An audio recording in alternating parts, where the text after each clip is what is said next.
Give me something with your name on it. You know, Yeah. or your father's name on it, you know? Okay, thank you very much. Yeah. Okay, so here we are doing a few things here. Just want to let you guys know we have a Zoom family going on right here, so they can see our screen, and we're going to be talking with them. Yep, Jason has Zoom on right now. We also have Zoom, and we're live on BCP, so you guys can be able to go back to this conversation there as well. And I'm gonna stop the screen sharing. We're gonna get started with our conversation about our 4 C's. Okay. Patty's gonna hand out something, and I know Shane has heard this many times because he's been in our KW family for a while. This is part of Ignite series, and an old Ignite series. So as I'm looking through this material to try to come up with what our curriculum is moving forward, there's some real good stuff in some of our old materials that I want to resurface. And so this specific conversation is about the 4 C's. The 4 C's, and you're getting a full packet of Power Session 3. Jason, if you're there, I see that you're there. If you could just Power Session 3 in Ignite, in the original Ignite, go ahead, and if you want to post that file, that's fine. So what I used to love was printing stuff out like this and actually putting it, and I'm sorry, I can't, like, this thing is in your way, okay. I used to love printing out stuff like this and 3-ring hole punching it and throw it in a binder, because then you're using it like a manual. You go back to it, you write notes on it. If there's a class about prospecting, you bring your binder, you pull, you know. You got to start to make a manual of all this training and education that you're soaking in. And you'll find your own style in all of this, but there are some basics and foundational pieces. So when we're looking at, and let me just pull up Power Session 3. Okay, Power Session 3 is about finding your business. Finding your business. And when we get to page 17, move to page 17 in Power Session 3 in the student manual. And I will go ahead and put it on the screen for those of you that are on Zoom with us. Although I have the instructor, you'll be all right. So when we look at even page 16 for a second, we'll go back to 16. Page 16 shows us the funnel, Now, ultimately, our goal is to get people to the bottom of the funnel. The bottom of the funnel is closing day, right? However, when we look at it visually, we are putting so many people into the funnel. Now, it doesn't matter if you're a listing agent. It doesn't matter if you're a buyer's agent. It doesn't matter if you're a team leader. You're building a painting business. It doesn't matter. A prospecting-based business, you are constantly adding people to the funnel. Maybe one day they're going to do business with you. How are they going to know that? Well, because you have connected and cultivated them to actually potentially close with you. This is all part of the game. Some of the frustration that I see in agents of all levels is just that we are talking to so many people. We've put so many people into our system. We've gone out with certain people, and we're not getting them to the closing table. Some of this is just part of the process. We've gone over a little bit because of our amazing partner. Shane has been an amazing partner for BCP, Atlantic Home Loans specifically, but Shane Force has been a great asset to our organization. But what I wanted to start a little with was the story of the sower. Okay, and it's a Bible story, but the story of the sower, and basically I just want to encourage you. You have to, you're the good sower, and you have good seed, and you just got to keep sowing it.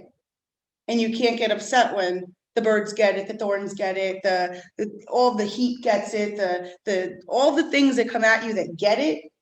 You just got to stay the course, and you got to just continue to throw good seed, which is tell people you're available, communicate with them in a systematic way. And a lot of times we feel like we have to take it on personally, like I have to call them, no, we need to use our systems better, for sure. We need to, in the cultivate part, cultivating is a dripping on somebody. You know, do you go to the store that is advertising to you right out the gate, or do you pay attention to it on the third message that you get, the third door knocker that's on your door that you're like, oh, you know what? This company is pretty consistent. Now you see it once, you're like, yeah, we'll see if that happens.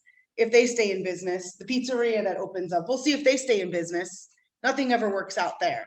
But then you get marketing after marketing, and then somebody says, hey, it's a good restaurant. Oh, it's my favorite pizza. And then look at the atmosphere. And then all of a sudden you're like, wow, that's a cool thing. I've been getting that message. I get it. I'm going to go there. You guys want to create the same thing with all these people that are coming into the top, which is the leads. So leads to appointments, right? So we go leads to appointments. The whole goal is to get them to appointment time with you. When you get to the appointment, we're still going to have that fallout of appointments to actually agreements. Okay, agreements are going to be buyer contracts, buyer exclusive agency agreements, listing agreements. Those are the agreements. I know I was a little hard on somebody in bold on Monday. I don't know who was in my group, sorry, but we are not counting leads. Sorry if you're out there. We are not counting leads. We're counting actual agreements inside bold, because leads is part of the game. And like I said to that person, that lead hopefully will lead to the appointment, will lead to the agreement. But our whole goal is to get to an agreement. Listen, I have had times, and I'm sure maybe Arlene can say, maybe, or Patty, that this happened in your business. I didn't have the appointment. I didn't have, all I got, I mean, I swear to you, I got keys mailed to me from an attorney in Florida, because my preferred attorney said, oh, use her, she's my favorite agent. And his attorney friend was selling his house in New Jersey, but he already left. So he just literally mailed me. I'm like, whose keys are these? And my assistant's like, I don't know. It says it came from this attorney. So I called him. He goes, oh yeah, I need you to list my house. Peter said you list houses. Okay, great. But that only happens because, yeah, I mean, and don't discount your relationships with your vendors, thinking, oh, Shane's got a million realtors that he deals with. Yeah, but how many really soak up his information, use it, are in partnership with him? I mean, and that goes for him and other partners that we have as well. Attorneys, how many attorneys are you really like, can you say like, how are you doing today? And then maybe send them some fruit over to the office, or the girls in the office and everybody. Those are parts of your prospects. The vendor list, the people that we partner with, they're in the path of buyers and sellers too, just like you. Don't underestimate that. Don't think that they're not going to refer you business. They will.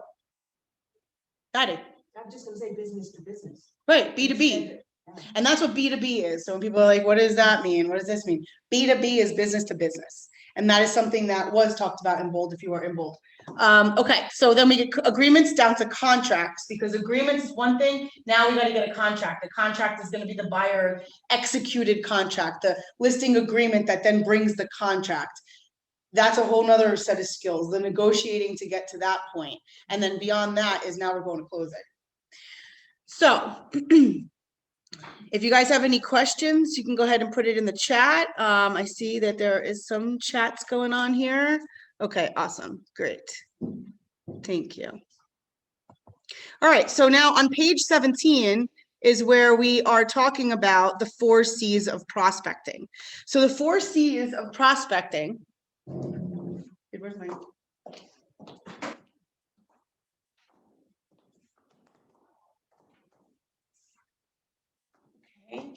That definitely hurt a little bit. I did it graceful though. It's all about presentation. Okay, so the 4 C's. Number 1 is capture. How are we capturing them? So leads by getting their contact information. So here is some conversation about capturing. The goal of building a database is to capture as many haven't mets as possible. Okay, capturing leads. Now, I talked about this yesterday with our group 2, I think it was. And I was showing these like weird circles because I just had this epiphany, right? So I was talking about this with the group 2, is that the goal for the haven't mets is to get them to the mets, right? The goal for us to be capturing people is to get them eventually to a point where they are a met, and even so much to be a core advocate for you, okay? So we want you to have core advocates that refer you business naturally. Who is somebody in your life that is a core advocate for you? Mom. My husband. Mom is definitely an answer. My husband is definitely an answer. He doesn't do it. No, then he's not it. He has to get you some deals. Who, I mean, and listen, deals, or is it just, hey, I'm referring you? So understand when, Debbie, I say to you, here's my friend, you know, I don't know if she's gonna buy anything, but I know that she's got a lot of kids. She's probably gonna move sometime or other. Can I give you her number? Is she buying it right now? Maybe not. Is she? No, but you should put her in the database. You've now got the lead. Now you've got the lead. Now you have captured, you've captured the lead. The lead, and I'll, anybody, Glenn Ross? Okay, Glenn Ross. Very, very boring movie, except for one section of it, okay? But Glenn Ross, yes. Keith Duffy, clap, clap, ABC, right? So ABC, always be closing. But a lead doesn't come on the lot if he doesn't want to buy, right? So if you got people that are out there and they're at open houses, am I going to open houses on Sunday? No, I'm not. I don't need the services of a realtor. And if I was, I'm not in the market right now. If I was in the market, you might see me floating around open houses, checking some stuff out. I might tell you I'm a few years out. I am a real lead. Everybody is a real lead. There are no golden leads. You know, they would talk about the golden leads from downtown. Gonna bring in the golden leads, you know, the great leads, the leads that they just sign with you and you meet them. That doesn't happen. It could happen because the person's motivation is there and you meet them and they're boom, they're gonna do it. But you can't motivate people, you motivate them. You have to figure out why are they doing this and then help them realize that this is good for them. This is like, eat your Wheaties, we're gonna buy a house today, we're gonna sell your house today. But that has a lot of listening and a lot of like questions, asking great questions. So when we capturing is one thing. We want to, and so give me some ideas of how you capture. Give me some opportunities. We won't spend too much time on this because it's more about connecting, but give me some opportunities of where you felt like you've captured some leads. Open house, right? So open house is an opportunity. Jason, if you wouldn't mind, if you could put this in the chat, the ideas that we come out with. And if you guys want to shout out, you can unmute yourself and give me some answers. That's great. Open houses is one. Where else? Networking events. Networking events, like what? Like, give me one example. Women's club. Women's club. Okay, I'm on the Women's Council of Middlesex. There's 25. Facebook. Social media, Alvart says. Instagram. LinkedIn. LinkedIn is something that a lot of agents don't go and put their profile up like you should, because B2B, business to business, you're going to find those opportunities. You have somebody who's a CEO of a company in Manhattan, he's looking for a realtor. He's probably not looking on Facebook. He's probably going on LinkedIn. Okay. Or he's looking at who is the person who mails to him all the time, who handles their neighborhood, who has the most knowledge. But I said mails to them all the time, has the most knowledge. How do I know that Julian has the most knowledge? I don't, but if she's sending me information every month, I got to know that she knows that knowledge. So if you're not sending stuff out to people, especially in your own neighborhood of where you want listings, then how do they even know that you could help them? Okay, so social media, networking events, like I said, Women's Council, there are organizations built into our world of being a realtor that there's only 25 members in the Middlesex Women's Council. I see that as an opportunity to be a great leader inside of an organization. What does that bring me? That brings me every agent that goes out of the business, their referrals. Every agent who might want to make a move, potential referral for me to refer them to a KW office. I mean, business brings business. I have a woman in title who is awesome and she's just loving, she wants to get into business with us. Let's do some things. You give me business, I give you business. That's how that happens. But networking events is what's going to do it. You got to get yourself out there. Now that it's opened up a bit, you know, you got to get out there. Great. Okay, so capturing, knowing that you have to capture. Capturing is, I want to just make another comment about capturing. It's at the barbecues. You guys are going to barbecues this weekend. I know you're going to a lake, you're going to your Pocono house, you're going upstate. I don't know where you're going. You're going to go somewhere and be with somebody that's new to you. For sure, you're going to be able to meet people this weekend. Those are leads, right? And then Pearl's gonna yell at them and tell them that they have to buy with her. Otherwise they're dead to me. My daughter says, "Oh, weird, mom. Why do you take out your card everywhere you go?" Pearl, you take your card out everywhere you go, but that is And what I've you never need. done that, and I was like, I know. Okay. It is weird, but this is So what I'm gonna I encourage like. all of you that you all need to have a digital business card for this weekend, right? Which means just take a picture of your business card so that you can say, hey, can I send you my business card? I'm gonna text you. Now, what did you get? You captured something, And text. cell phone and their name, right? We got two now. We got two pieces of look at the screen, look at your page 17. You need to get the name, you need to get the phone number, you need to get their email and their mailing address. There was a time, and I had an Arlene. I actually will suggest you yourself a client, a contact in your own phone. Yes. Because when I send the business card, sometimes I was finding that it wasn't easy enough. So I made a contact of myself. And you share my contact now. love it. And they just save it. So Arlene is saying what she does is she has herself saved in her cell phone as a contact so that she shares her own contact with the person as well. So that they can just save contact, right? Make it easy for people. When you make it difficult for me, I'm done. I'm just on to the next. I couldn't find something the other day and I was like, where is this? I can't find that, so I know you guys are the same way. And so are people. Remember, our customers are people, human beings. Also, God bless you. Don't get so insulted when they're not responding to you right away because they have a life and maybe what you spoke to them about this weekend is not on their mind on Tuesday when they have to hustle back to work. Mondays and Tuesdays, remember, people are getting back to their regular work day. So when we talk about the connecting and cultivating, we have to deal with that as it's not rejection. It's just they're busy with other things. They're just saying, I don't need you right now. And you have to go, okay, whatever. So I don't call you on Mondays and Tuesdays. I wouldn't say Mondays and Tuesdays would be the best time to call your sphere of influence as a heavy day because they're back to work in the grind. You want to get them when they can talk with you. Maybe on a Wednesday, right? It's hump day. So that's cultivating those 4 pieces of information. I worked with somebody once and, back in the day when email became a thing, when you could email people campaigns and stuff, people stopped mailing. Okay, we also had a big shift, and a lot of you are on the shift call with James Shaw in the mornings. So we had a big shift in like 8, 9, 10, 11. We're still recovering. We're still dealing with things that happened back then. And my point was? Sending like emails. Yeah, oh yeah, so we stopped mailing because people didn't have money because the market went down, so agents pulled back and it was more of a prospecting based market instead of a marketing based market. I grew up in a marketing based market where you mailed and you expected 1 to 3% return on your mailers. You get the phone call, you go over and list the house. Like that's how it worked. And then the crash came. And then it was like, oh, we have to actually prospect.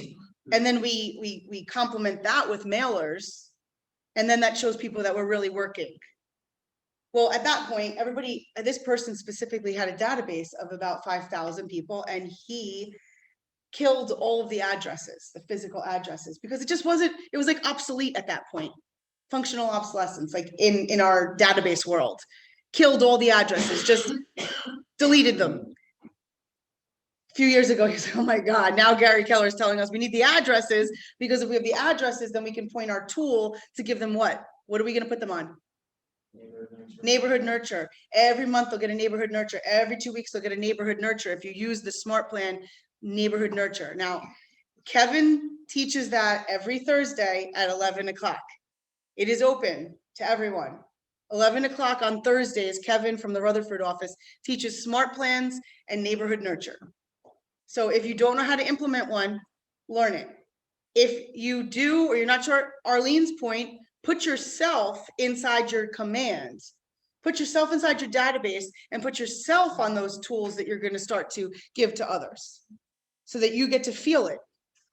Honestly, I'm surprised every time I get an email from myself. I'm like, oh, this is pretty cool. And then it reminds me I should be doing this with more people. Okay, so I promise you, I'm having conversations with somebody that last year he did 68 transactions, no assistant. A good friend of mine, been in the business 25 years.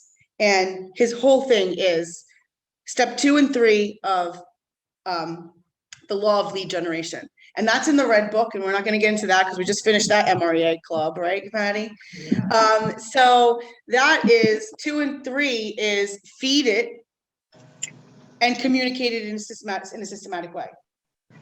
Feed the database. First you build it, then you feed it, then you communicate with it in a systematic way. If you could do number 2 and number 3 in a systematic way, you will change that 1 to 3% to 15% return on those activities. So it's just a couple tweaks. You guys are doing the right thing, but it's a couple tweaks that you can get a better result with people you already know. Back to that circle is we're looking for these not mets, people that are just random leads, and we're trying to pull them into our sphere to then pull them into our core. We already have people at the core. Let's just focus on them for a little bit. And then, yeah, we got some other pillars of adding in those random leads, but capturing. So we're clear on capturing. Those are the 4 pieces of information. You want to get a little bit more into your database, ask them for their birthday. That would be the 5th thing I would say to make sure you have all that information. If you are somebody that is, and if it's not in your thing, it's okay. I had a birthday campaign, and the birthday campaign always, I mean, everybody likes a happy birthday. But if you got a happy birthday with a card and a gift card to Starbucks, or I had one, and I used to use Send Out Cards to do that. So Send Out Cards is a company that you can, I loved it because it would remember next year that it was Sabrina's birthday again. Should we send her the same card? And I was like, oh, yes. So once you put the birthdays in, it would just be, is this a reoccurring thing? Yep, it's going to happen again next year, same date. And so Sabrina was somebody that was the one girl inside of a family that I serviced for many years. And she was the baby girl. Now she's actually married and has a baby. But Sabrina used to get $25 Cheesecake Factory from me every year. The rest of the family got $5 Starbucks. But when Sabrina's card came, they all used to make a joke because they, you know, Sabrina's taking them out to Cheesecake Factory. Yeah. Yeah. Is it digital, the gift card, or do you mail it? No, so it's not digital. It's actually a physical card that they're mailing for you with the physical card. So it's that company is doing it for you. Go ahead, I Arlene. use AM cards. Oh, AM cards. I use AM cards, and I send, like, my sister just texted me, she's like, please, it was so delicious. Yes, AM card will allow I you. do it for family members plus Yep. business. So AM cards is another brand, and Send Out Cards is another. The 2 different companies that do similar things. Look, it's not. Is there an expense to it? I think AM cards is like $40 a month, but you can send like 20, 40 cards a month. So if you're using it and you make that part of your touch system, that everybody in here gets this, everybody, then it's going to bring you business. Nabila, you, yeah, you brand it to you. Okay, where would you put the branding? I mean, on the back of a card, like imagine hallmarks on the back. Instead, maybe it's KW Nabila Ali, right? And inside it, it's like a handwritten feel. So, and the cards are generic. Like I used to send this one like fun birthday card. And actually my cousin said, you're gonna send me the same birthday card every year? I said, yeah, I actually am, because you know that it's my birthday card, right? And if you saw it, you'd be like, that's the birthday card my cousin sends me. And guess what that is? Branding. That's branding, even as stupid as it is. Would you say, Nabila? Okay, Arlene? And what I also do is on that, like, so when the card opens. Card I've opens. gone into their Facebook account and I put my favorite picture from Facebook of them. And they then immediately call. Like, Okay, oh my God. so Arlene is making it even more personal, Trying and to do it farther away. and she's trying to pull an old picture of them from Facebook that she remembers, that it's like a personal to her, and puts that image inside the card, because you're able to customize the card. Oh. Yeah, totally. You can customize the card with print stuff, and then they put the. Guys, these are things that you will either do and it's part of your prospecting or not. And if you do it, you commit to it, you stick with it, and it's one of the things you become. But handwritten notes are so important in the game. All right, let's get beyond capture. So first it's capture, and then the next one is connect. And now connecting, and it's the next page here. It says successful real estate agents understand how important it is to connect with people and refine this skill by doing it often and consistently. Your goal in the connect step is to approach an individual in a way that builds rapport and trust. One of the best ways is with questions. So when we look at these questions, can you guys, Nabila, will you just start just reading the questions? There's like 5 or 6 of them, so just take one and we'll just go around the room. If you would please, tell me a little bit about your family, job, life, so. Yeah, okay. Parul? What are you looking for? What do you want to do? Right, okay, Arlene? What would you like to buy? Where would you like to buy, and where is your home located? That's really important. Where would you like to buy? Where is your home located? Where do you currently live, right? Okay, Debbie? Why are you moving? Yeah, why? What is the reason why you're moving? Don't be afraid to ask these questions. Okay, Julian? Why would you like to do this? When?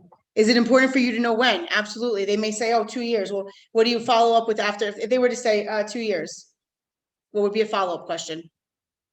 What's important here that way to? Yes, what's important about that to you? What's important about that to you? And Jason, you can type that one up, is a staple response on a lot of stuff. Well, we don't want to be that far from the city. Well, what's important about that to you? We don't want a big backyard. What's important about that to you? We need a big backyard. What's important about that to you? How about when they ask you, or they tell you that they, well, you know, I really want a big yard. What's another question besides what's important about that to you? What would that do for you? Okay, what would that do for you? What else? What is big in your mindset? Right. I don't know, big to me is different than to somebody. 100%. So what is, share with me a little bit, what does big mean to you? Because big to the city guy versus big to the country guy is 2 totally different things. What's big to you? Now, I've had that where the guy says, I want a big property, I want a big property. Well, to me, a big property is acres and acres, but how about a 3/4 acre? Oh, it's too big. Look at all that front yard. I got to mow it. I'm like, okay, so what is big to you? A 1/2 acre, but all in the back. I don't want anything in the front. Okay. So then here's something else, guys. We talked earlier, guys, that the ones that are on Facebook, about knowing your customer and whatnot, and where they want to be and why. But oh, I just lost it. I'm thinking of the guy, Mike Adler, in my head right now. This customer tortured me, and then wanted me to do it for free at the end. Totally tortured me. Well, it will come back to me, I'm sure. And how do you plan to do this? How do you plan to do this is a really important question in today's market, because how do you plan to do this? They may already be thinking, don't think for them. Sometimes if they have a house, they may be thinking, like Shane was saying, LBI. Some people are going and buying down the shore and they're just staying down there, and they might not need to sell their house up here. They might just rent it out. Don't make assumptions for people, ask questions. And if they look at you like, no, of course I need to sell it, go, no, listen, their customers are doing all sorts of crazy things in today's market. So what about, and what about that's important to you? That's another great question. Well, we need a big backyard. What about that's important to you? Well, we want it because my son plays baseball, and we want to put a baseball practice net and everything back there. Now me, I'm like, you're gonna put a pool? We're gonna party? No, this guy, he's like, no party. Son has to practice baseball. And listen, he plays for the A's now. So it worked. But that was why that backyard was important to him. Don't make assumptions as to why things would be important or what they need or when. So, all right, connecting questions. Using questions to start with the words who, what, where, when, why, and how will get you the full story of anything. So here's my other thing I would suggest to you. Some of those questions that we just rattled off, you should have on a 1-sheeter.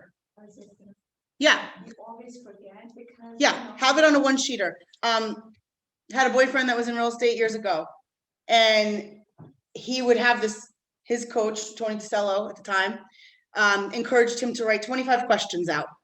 25 questions that were natural questions to him. Like Arlene just asked 2 or 3 that are just natural to her because she's constantly plugged in. So 25 questions, 10 questions, 12 questions, whatever. But if a customer pulls you off, you go right to, what about that's important to you? Well, can I ask you a question? Why are you moving? Can I ask you a question? And you pull back the control so that you can continue to connect. Here's what happens. If you're talking with somebody and they don't feel like they're connecting, it's probably because you're doing more of the talking. Now, this is a class, I'm instructing, right? But I hope I'm connecting. I hope it's connecting the dots for some of you, or most of you. But when you're in a real conversation, if they do most of the talking, if you leave a conversation and that customer has done most of the talking, you had a great conversation. They had an awesome time. Even if you're like, oh my God, get me out of there. This guy was like going on forever about this and that. They're walking away going like, this was the best thing ever. You really listened to me, Arlene. She's such a good listener. Like all you had to do was tune them out, right? Whatever. But no, listen so that you can make suggestions, listen so that when you're in tight situations and they need to put that $50,000 more to get the house, and you turn to the buyer, especially in today's market, and you turn to the buyer and you say to them, okay, do you want to do this for the next couple of weekends? Because I don't want that for you. I really don't. It's very discouraging for you. I see you getting like beat down. So like, I don't want that for you. Here's what it looks like. 50,000. X amount of dollars a month. It's going to be about $250 a month, $200 a month. You have it in the budget. Why not? And now you can, do you want, and you can go into the pain, okay? Connecting is going to be also identifying their pain point. If I don't know what your pain point is, I'm not going to get you to move. Get it, Parul? Another thing is that don't get discouraged if in the first meeting they don't let you, like, they don't give all the answers. Don't get Sometimes discouraged. Yeah, because They got to open people up. They're are- like Pandora's box. They have don't to. open up sometimes. Yes. They don't want to give you all the information in one go. So don't say, oh, they're difficult. I don't want these kinds. And you have Maybe the to. second thing, they open up. Give them a call in between, like 2 calls, and they start connecting with you. That's right. And here's what it looks like. We meet on a Monday, and on Thursday I see something on Facebook that your kid graduated kindergarten or something, and I'm sending you a little private message. Oh, little Joey, he looks so cute. Congratulations. Now they're like, oh, okay. So all these leads, you do need to find them on their social media platform, whichever they fancy, and you need to connect with them there. Not only just connect with them, you connect with them there, you put them into your database. And if you are being systematic, and so this is what you need to do is when you connect with somebody, what do? Give me what you do. You meet me at this barbecue this weekend. What are you going to do? You're going to capture, right? You're going to get all my stuff. Okay. And what are you doing with that? Put in the database. You're putting it in the database. Okay. You're adding me into the database. If I'm at the, what category am I? If you met me at the barbecue, do you know who you're putting me in as? You're putting me in as a lead? Yeah. What do you put? Well, buyer or whatever. A buyer or An opportunity. an opportunity. You're going to create an opportunity. So I love that answer. So some people, it's the minute that you get me as a lead, you're putting me as an opportunity. We had a conversation about maybe I'm going to buy in a year. You create the opportunity. You have to put me in the database and create the opportunity. So now, if I'm in the database though, are you putting me in as prospective buyer, prospective seller? Do you have very simple tags? Okay, your tags. How do you categorize people? Okay, so there's sphere of influence. And inside sphere of influence, I have family. I put a tag on them, family and sphere of influence. My sister would be sphere of influence and family. She's also my friend, but I'm not going to put her in the friend category because that would just be just friends, right? But maybe because maybe she's going to get a real estate license, she's also one of my preferred realtors, right? And there's this crossover, and there's also this crossover. So she's in 3 different tags, but have you organized yourself to say when they come into the database, open house? I put everybody under open house if they're an open house lead. If they're a potential buyer, I tag them as buyer, and I also tag them as the property address that they called off of. Let's say it's your listing. And you're like, I'm going to tag this one, 123 Main, buyer. But everybody who's a buyer can go on a buyer plan. And everybody who's from 123 Main can get a couple of emails about the updates of 123 Main. But not all the buyers, just the buyers that were from 123 Main. So you guys have to do this. You have to figure out how you're going to organize that database, because once you connect, you then need to, once you connect, you then need to close, and then you need to cultivate. Okay. Huh? Follow-up, yeah. So what does follow-up look like for each category? And that's where I'm going to encourage you. Is it a buyer? Is it a seller? Is it an agent? One of the things that I was thinking about on the way here today with a conversation with somebody is agent to agent referrals. You're missing the mark a little bit if you're not putting yourself out there to, I was talking to Alvart yesterday and then you got me thinking about this whole thing. So Alvart has this class that I think she's gonna teach in like 6 months. But she had a great idea and we were talking about something and I said, you could turn that into a class. And if you got that down, you could take that on the road and you can go to other market centers. You can go to market centers that make sense. You can go to market centers, maybe there's an LBI market center. Go down to LBI and say, I'll teach this class. Why? Because every referral can come your way. You should do that. Are you down on the shore sometimes? Yeah. I can connect you with many leaders down there. Whatever beach is yours that you would know, hey, that's where I go. I want to know those agents in there. And it doesn't matter what level agent, and I'll tell you, because some people will say, well, are they the top agents or this agent? It doesn't freaking matter. Because guess what? Alvart's a newer agent. Does she have a relationship with anybody in LBI right now? No. So guess what? The referrals can go both ways. Somebody that's maybe a little more seasoned has their relationships and they're already set in stone. So now I go down there as a newer agent and I'm willing to offer a class that I just learned about and I could connect, even if it's with the newer agents. Guess what? It's going to start to spread. I promise you, number one, nobody's teaching in market centers anymore right now because of what COVID did. So you start offering yourself out there to different market centers that make sense. New York market centers, Pennsylvania market centers, upstate, Rosemary Pilates up in that area. I could get you in Anna Gibbs' offices. I have a question. So you would teach it about our Berkeley County market to the LBI people? Is that what you're saying? Well, that's a really great class actually, because I've seen that crossover. When I was in Hoboken, we used to have Montclair agents come to teach about the Montclair. Ridgewood was, our broker was from Ridgewood. She would teach about the Ridgewood market. Why? Because it was a cross market. So if you, in Staten Island and Brooklyn, I'd always have a guest Jersey agent. Why? Because a customer would move from Brooklyn to Staten Island to Old Bridge to Marlboro. I mean, it's just what they do. Yeah, right. Right? So where's the connection and who's your connection down in Jersey when I need to explain what the process is, because it's different. Charles Olson, who's the OP of the Brooklyn office, did a fantastic job with this years ago. He went on a bike tour, literally riding a bike, and he went down to Georgia because Brooklyn has tons of brownstones that the families have migrated out to Georgia, and the kids now have the houses when the parents die. So he had this market where enough brownstones were coming through his fingers that it made sense to go out there and get the relationships before they were looking for the relationship in Brooklyn. And he cleaned up.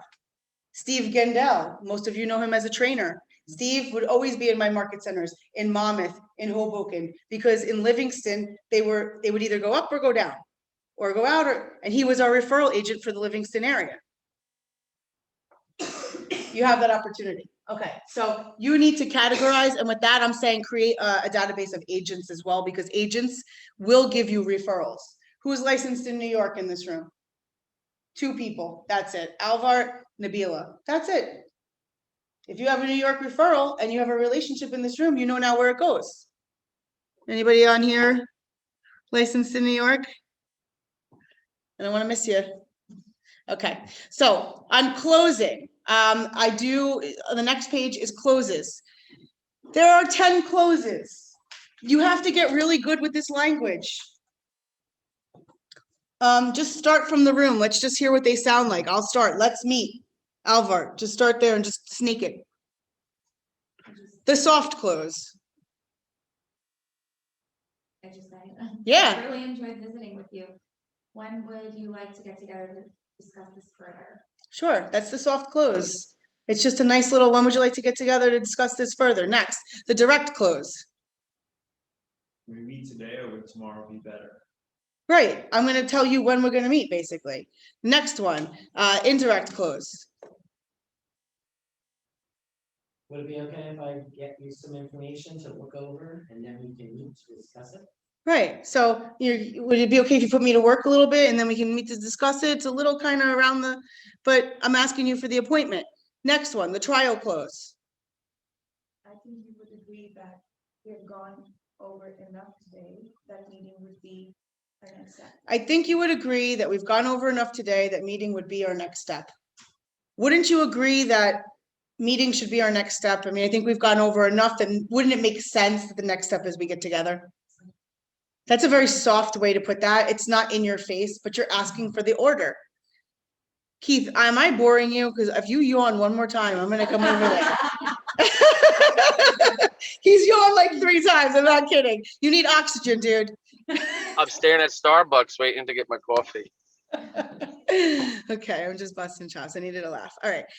The next one is assumptive.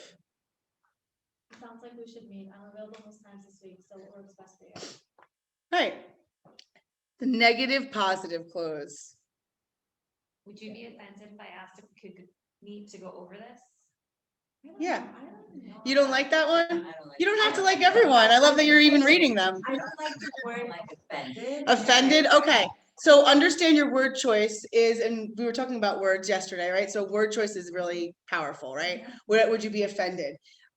Certain personalities, you might want to pull that out, but I don't think it's for everybody. But there are some people that get like, over everything. So like, would you be offended if I asked you, would you be like, you're not going to use that with everybody, but okay. The next one, the take back. I like this one. Go ahead. I really enjoy visiting with you. To be honest, I'm not sure if I can be of help or not, but I would be honored if we could meet to find out. Right? Yeah. I don't have to work with you. You don't have to work with me. It makes sense to just explore this conversation. That's it. I'm not coming over with even papers and a pen. Like, we're just gonna talk. And some people need to hear that to let their guard down, to then, to Parul's point, start opening up. Now oh, you're not coming over. Oh, you're not coming over for the listing. You're not gonna pressure me for anything. Yeah, because I got a call 2 days ago that the person said, I have a lead for you, Uh-huh. friend's friend. But then he calls back and said, I don't think so, he's interested. He's just saying it just like that. I'm like, how do you know? I'm like, can I talk to him still? Sure. We still need, you're not the real estate agent, so you don't So, know what kind right, of. so I love how she brings that because people will make assumptions for us, like, I don't wanna give you my sister because she's really not serious right now. She's probably gonna be in the market in the spring. She's not serious, so when she I'm gets like, serious, "That's fine," no, but I don't want her to waste your time, yeah, exactly. That's what I right? said. And I say, I don't care, let her waste my time. You know how many jerks waste my time? I'd rather your sister waste my time. Yeah. And that's what you have to say is like, this is part of my business. I offer this kind of advice and education to all buyers and potential buyers and sellers. And some of them don't work with me. I said he's probably nervous. When I talk to him, maybe he'll be at ease. He'll Yeah. probably understand. How about they don't think that they're ready, they're not worthy enough to meet you yet? And here's the thing, they have a personal connection with your friend. So if they come to the conversation and they seem dumb, like they don't want to be embarrassed. They're gonna go read all the articles and call 5 other agents, and then they're gonna call you. So before that happens, and you gotta educate that referral, is before that happens, please, I would love to just call them, and on their time, we can get together. Right? So you have to intercede for that. The next one is, wouldn't it make sense for us to meet in the next day or so? That is a real easy one. Wouldn't it make sense? Because what are they gonna say? Yes or no? It's not like, can we meet? I don't know, maybe. Wouldn't it make sense? They could give you a rebuttal, but it does make sense, right? Well, what doesn't make sense about that? Is there something I didn't explain to you? Am I totally off? Like, why wouldn't we meet? I mean, that's how I am, right? And then the alternate choices, what day works better for you? Monday. Now, meeting today, sometimes afternoon or tomorrow morning. And I will tell you, regardless of what appointment, even if it's with my mother or my husband, I have to be like, okay, no, let's get it down right now. 2 options. When is better? Do we do this at night or do we do Saturday morning? Because if we don't talk about it right now, we're gonna be arguing about it on Monday. Okay, so that's what happens though, but with clients, it's just then they disappear. And guess what? They got busy. And guess what they did? They stopped at an open house on the way to the lake. And guess what? They met Julian and they're buying a house with her this weekend. Because she was available and she was with the friends, and all of a sudden you lost that buyer. Okay, so we have to ask for the order. And then cultivating, if we look at the next page here in Cultivate, and I gave you the whole packet, those of you who are here, Jason put it in the chat, because like I said, go back, make notes. The rest of the information in here is also valuable, but this is just a little section of an old Ignite. And so Cultivate, whether you've closed for an appointment or gotten a referral, once the connection has been made, it can always be strengthened. You know, I had a broker in Hoboken, Carmen Simmons, and he used to always say the email is the bridge to the relationship. It's not the relationship. It's the bridge. So yeah, you're going at somebody this way and we're saying email or we're saying like DMing or that's the bridge. Pick up the phone and I promise you, the agent I was talking to this morning said to me, you know how awesome you made me feel a couple weeks ago when you picked up that phone? And I said, I just needed to talk to you for 2 seconds. And I said, but the impact that I had was huge to hear my voice. And we're texting all the time, we're messaging all the time. But it was the pick up the phone, and here's what it could look like in today's world. Parul, I only have 2 seconds. I'm so sorry, but I wanted to call you. Like, listen, the kids are on me. We're going to listen, there's a lot of crazy. The market is insane. I'm in between appointments. I just wanted to call you. How are you? I was in your neighborhood. I just wanted to call you. I thought of you. The other night, it was like 11 o'clock at night. I don't even, it might have been one of you. I have no idea. But I texted somebody like, oh, I was just thinking of you. Was it you? You came to mind. That's why I was texting you. Yes. But you came to mind and it was like, okay, now here you are. Okay. I'm not going to say it was because that, but maybe it was like, oh, you know what? I need to get back in there. Okay. So for your buyers and sellers who maybe were committed to doing it and now they're like, they put it on the back burner, work got busy again. Maybe it's like, it's because you're not igniting that in them that they need to do it now. Because 3, 4, 5 years can go by and they'll be like, I should have bought when we were talking. And it's just because they didn't get all their stuff together and it seems like too much work. And they were listening to the media and you weren't consulting with them and they went their way. Parul? I have a difficult client. Mhm. Have been. Who has a difficult client? I mean, he doesn't like say anything. He doesn't say anything. After like 3 paragraphs of me texting. Yeah. Like, okay. I'm like, okay. And then like. Is there a language barrier? No, he doesn't. Okay. He's like, So Parul's saying her customer, she sends And then- big messages, but then yeah, there's no so- response so back. then It's just, after, like, okay. 2 weeks, I'm like, you know what, I'm done texting, let me Uh-huh. just call, and he was talking. Right. Okay. So she said then she called because she was done texting and then he actually was talking. And so that's what happens. Does everybody like to text? Not everybody's comfortable this way. I mean, if you ever get a message from Al Donahue, he's like, my fat fingers on the bottom. It's, I apologize for any mistakes because my fat fingers that I have, like maybe, right? So maybe that's not the most comfortable way for him to communicate. Maybe picking up the phone is. It may be email because if their schedule is like, listen, I have a lot of things going on. I manage a big company. So Parul, please email me in the day. And then if I have to talk to you Saturday mornings, can you schedule time with me? So also, if you're going after customers, you have to think about what is their actual schedule like. I've said this before. I am the most productive on the phone with clients always and forever from 8 to 9 a.m. 8 to 9 a.m. because guess what? They're on their way to work or they've got their day already going and they're not in their seat at work and they're not in their job yet. So 8 to 9, when I was a young agent, I was like, oh God, no, nobody should call anybody at that time. That's insane. Because I was just getting up at 8:30, right? So now it's like, hi, 5:30, how are you?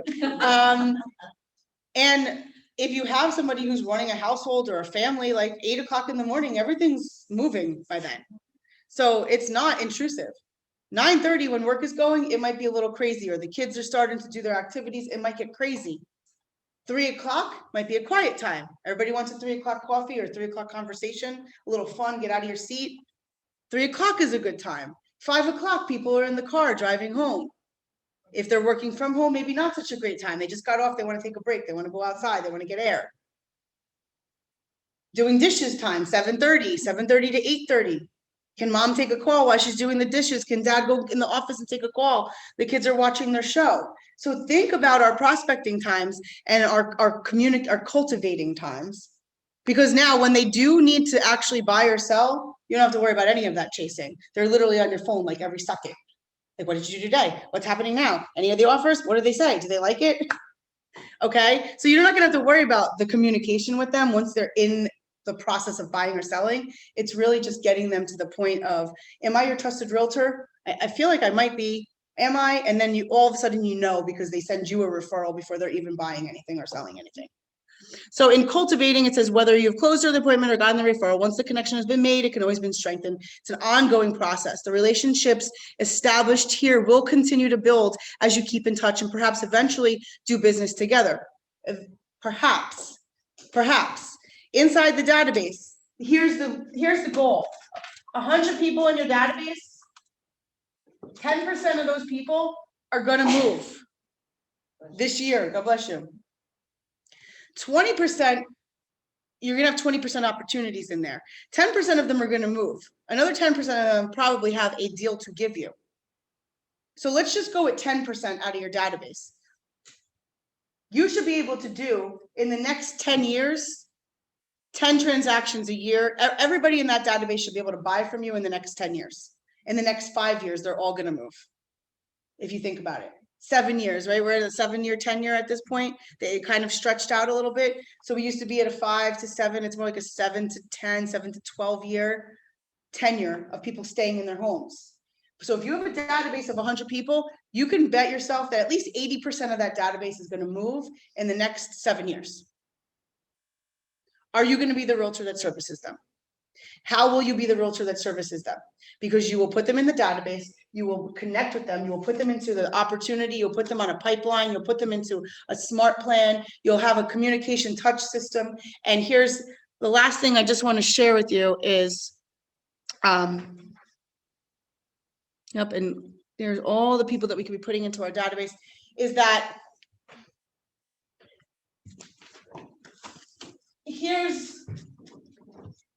I'm just going to share with you, and I've shared this with you before.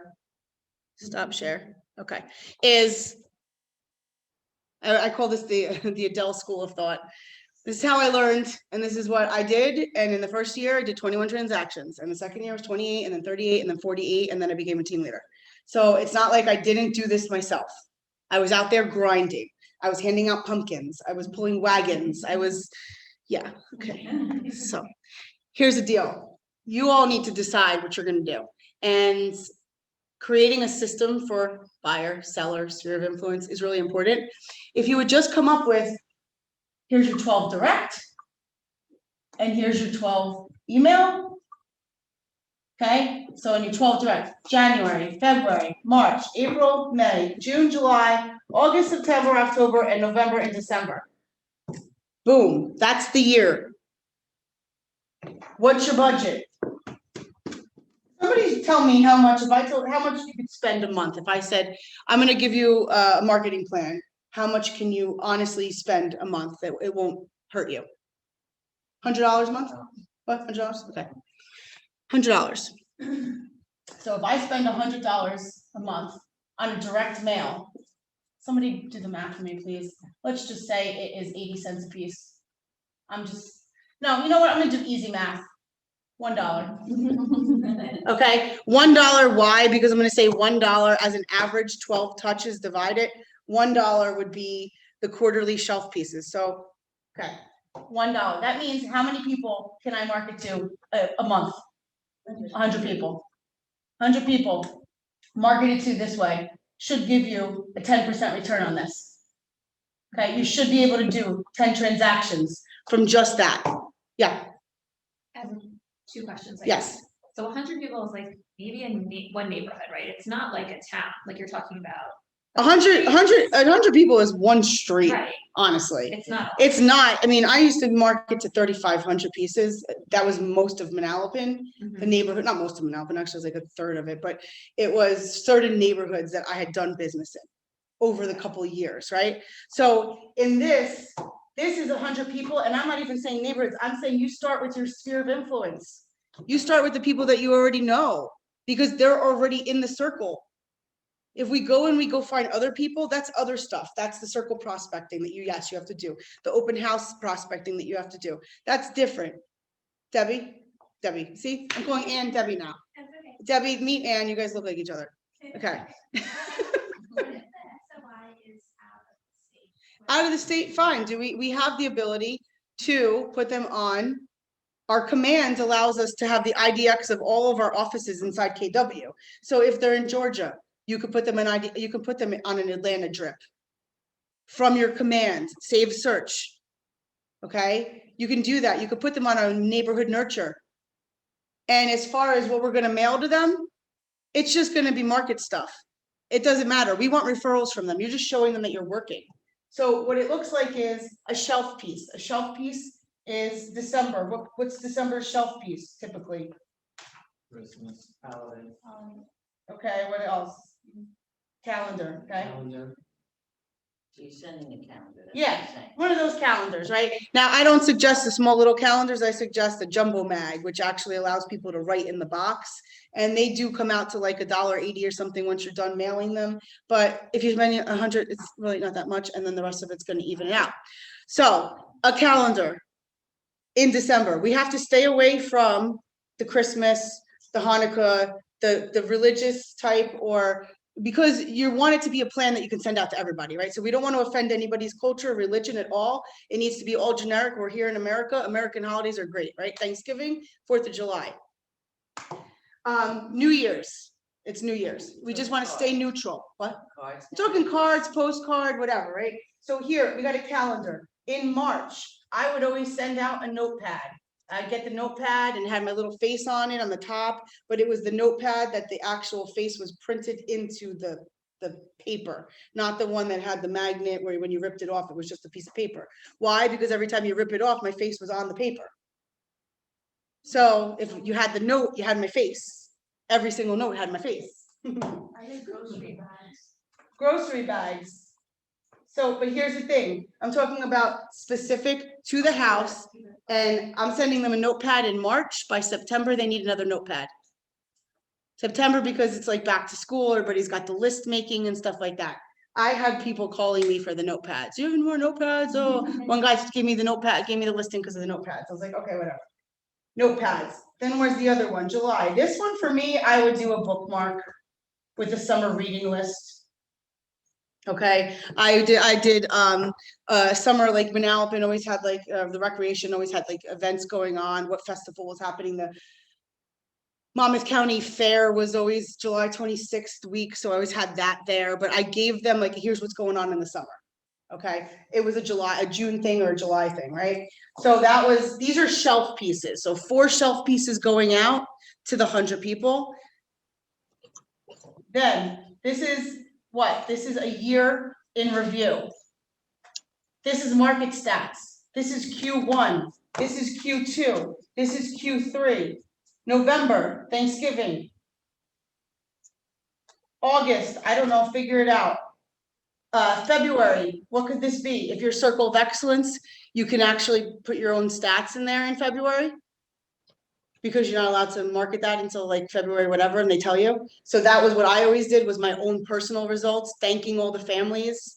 And here's where we closed properties. And maybe if you only had a year where you did 4 deals, what about the 4 towns that you sold in? Representing call me for an agent getting results in today's market.